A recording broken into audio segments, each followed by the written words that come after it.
Ano ba ang klase ng bibenta? Yung iba, speaker, binabenta nila. Hindi bawal? Hindi, yung isa, tuwing Monday lang siya nagbebenta. Kasi ginagawa niya ng Sunday. Kasi binabenta niya kanin na may spam. Magkano naman? 60. Dalawang spam na yun. Bakit sa kantin? Hindi, spam mo subi yun. Yung ganito. Hindi bawal sa inyo? Hindi naman ako. Basta, hindi, pre-order ginagawa niya. Mag-order ka. Hindi nga binibenta pa. Yung katulad ka na Carla na binta talaga. Oo, hindi ka tulad ka ni Carla. Nabenta. Dapat ganun ang gawin nila Carla. Sinabihan mo na yung Carla na maglilista siya. Yan yung ginagawa niya. Kanya yan? Hindi. Basta ganyan. Ganda. 60.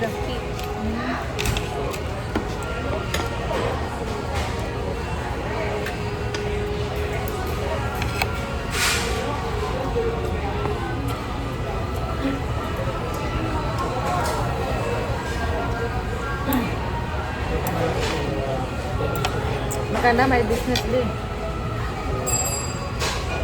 Hindi mo ako mag-business. Ha? Hindi mo ako mag-business. Gano'n ka man?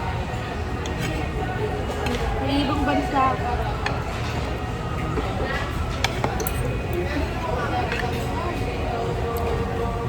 Sabi ni nanay ni Dudi, ba't di daw ako mag-aral Gano'n. sa US? Kasi police. Akala niya military siya.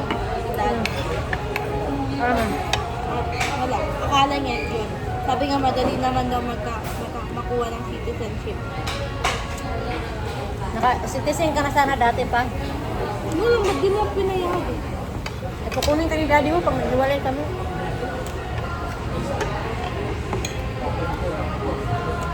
Pag ngayon kay citizen ni daddy mo, laking babayaran siguro mga 500,000. Kailangan mong pumunta muna doon. Tapos mag-apply ka na lang.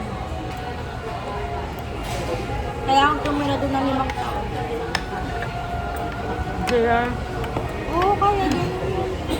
Titirang hindi rin, hindi matutuloy. hindi yata kasi baka ma-apektuhan citizenship niya. Dapat 5 taon ka muna nakatira doon bago ka maging citizen. Bawal ka umalis. 5 taon nandun ka na. Kaya si Jasmine sa Australia, 5 taon muna siya doon bago makawin Pilipinas.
Saan ka ba sa bansa?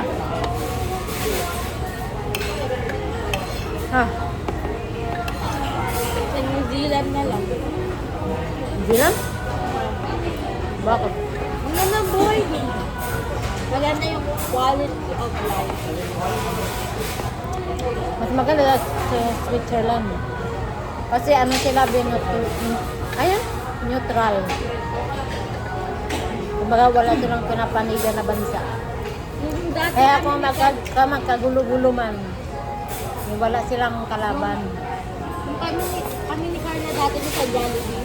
Oh. Tapos may biglang lalaking pumausap sa amin. Taga-switcher lang siya. Tapos pinagsasabi niya na ano. Basta kinausap niya kami. Tapos ano daw plano namin sa buhay, ano, trabaho. Tapos sabi niya, Switzerland is the best, you should go there. Dapat naman talaga Switzerland. Oh, sabi namin, ang proud niya naman.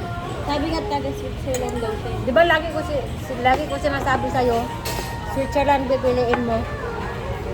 Tapos sabi niya, you don't look Filipino. Sabi niya sa akin. Tapos sabi ko, I'm only from Filipino. Tapos sabi nga, do you have relationship with your father? Akala niya ata, iniwan na ako ng tatay ko. Tapos, Tapos sabi ko, yes, he visits me. Akala niya ata wala akong dati. ganun kasi yun. Panganginiwalay. Daddy mo kasi pag maghiwalay kami, kakulong niya ako.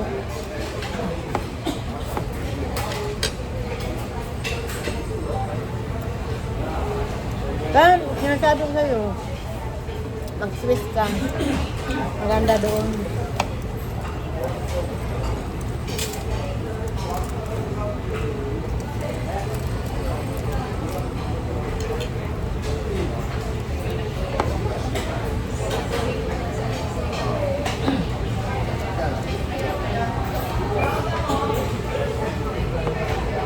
Mag-aaral ka na mabuti.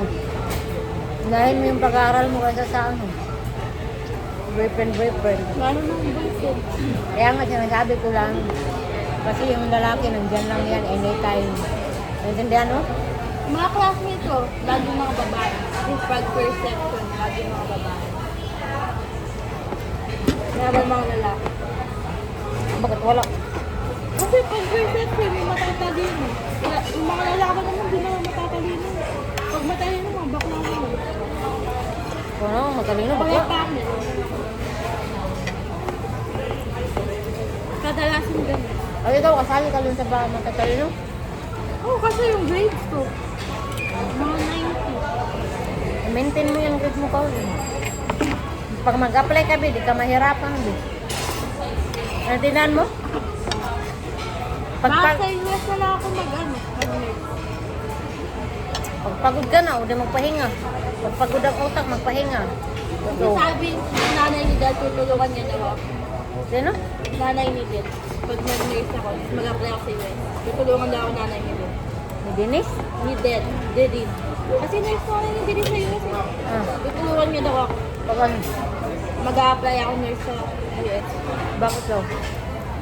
Kasi kaibigan ako ni Dad. May lukuhin ka. Hindi. Pati kay Carla din sabi niya, mag-nurse ka na din. Sabi ni Carla, gusto niya din mag-nurse para may connection na siya. Sure, para may kata ng gobyerno? Totoo naman tayo, mas madali pag may kakilala ka sa ano, trabaho. Mas importante Alam. yung pinakakilala mo. Asan ba siya trabaho? Sa US. Mama ni Dili? Oo, sa hospital, doon siya nagtatrabaho, matagal na. Kaya di ba bumibisita ng nanay niya din? Kasi nag-aalaga ka ni Del Tita. Pero kung sinabihan niya ako, huwag ka pumunta ng ano, ibang bansa. Sinabihan kaya ako na yan. Yung mama ni Dili. Marami kaya nagsasabi sa akin, huwag daw ako pumunta ng ibang bansa. Pagka may nakikita sila sa mukha ko, ano? Kasi kaya mo yung trabaho din. Ha? Kaya mo yung trabaho. Hindi kasi, sabi ko na ayaw ko lalo patrabahuin. Ah, Sabi ko sa kanya, ayaw mo yung patrabahuin? Ni daddy mo? Kami huwag ka nang pumunta doon kung wala kang trabaho. Mahirap doon pag walang trabaho. Gusto ko naman na magtrabaho eh. Ba't kayo hingin ng tulong? Yung kapatid ni daddy mo nandun sa ospital, nagtatrabaho, nurse. hindi mo kami question. Madali ka naman sabihin mo na, daddy, tulungan mo ako ako magsabi kay daddy mo. No? Kaso lang nasama yun. Ano yung nasama tala? Yung nanay kasi nandun na sa Florida. City yun. California yata yun si ano, yung kapatid ni daddy mo nakatira o sa California. Yung si Beth? Hindi. Yung iba niyang Si Beth lumipat na ng ibang lugar. Yung kapatid niya sa tatay. Hindi mo kinakausap mo dahil tungkol sa pamilya niya. Hindi mo siya mahilig sa akin. Paano may kato ba yung daddy mo? Nagano na nga lang yun siya, nagipag-reach out na nga lang yan sa mama niya dahil sa akin eh.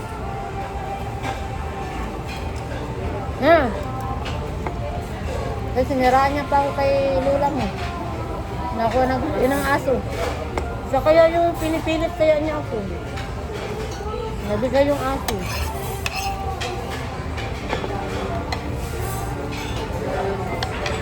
Doon kasi si daddy mo lumaki kay Lola mo. Palangga kasi siya ni Lola mo, hindi siya doon lumaki kay mami niya. Lola niya sa tatay niya. Mami ni Lola mo. Doon siya lumaki, palangga siya doon. Tapos masama yung loob niya sa mama niya. Siyempre, masama. Pagkasawa siya ng bago, tapos anak ng bago. Mararamdaman niya na replace siya. Tapos wala na yung tatay. Alam mo, pinilit lang yung mama niya, yung daddy niya, pag-asawa. Kasi yung lolo ni daddy mo, judge. Tapos ang sabi ni lolo mo, dun sa daddy niya, pakasalan mo yung anak ko. Kung ayaw mo, ano kita, kasuhan. Ngayon, natakot yung daddy ni daddy mo. Dahil sabi ng lolo ni daddy mo, after 1 year, bigyan mo lang ng apelido, last name ng yung anak nyo. After 1 year, mag-divorce na yun. Yun daw ang sabi ng lolo niya doon sa daddy ni daddy mo.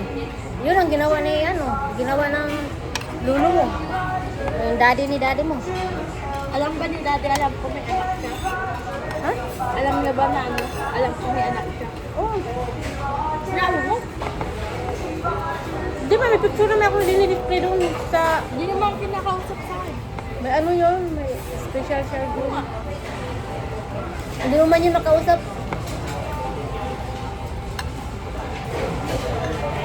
Kasi dati kinausap ko yun.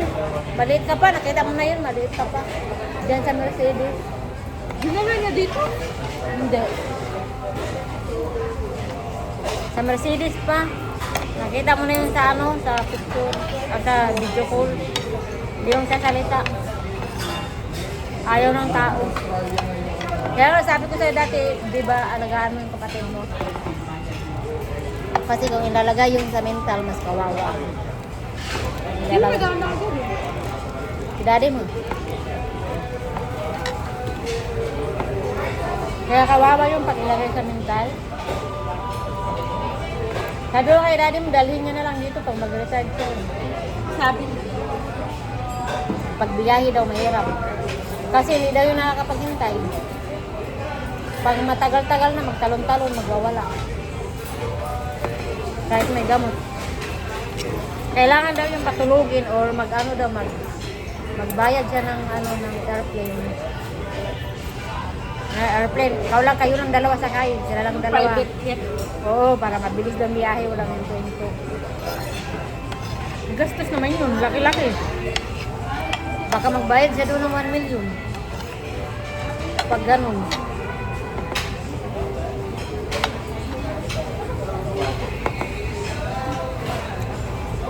Kaya sabi ko sa'yo, yung kapatid mo, tulungan mo. Saan ba nakatira? Kasi kawawa yung pagdating ng araw. Ilan taon na ba yun? 30 plus. Pag maganda siya sa akin. Pag nilagay yun sa sa mental, kawawa yung lalo.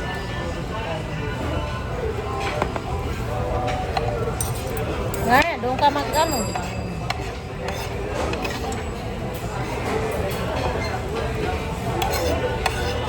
Kaso lang magastos. May pera man yun. Suportado man yung government. May $800 yun every month.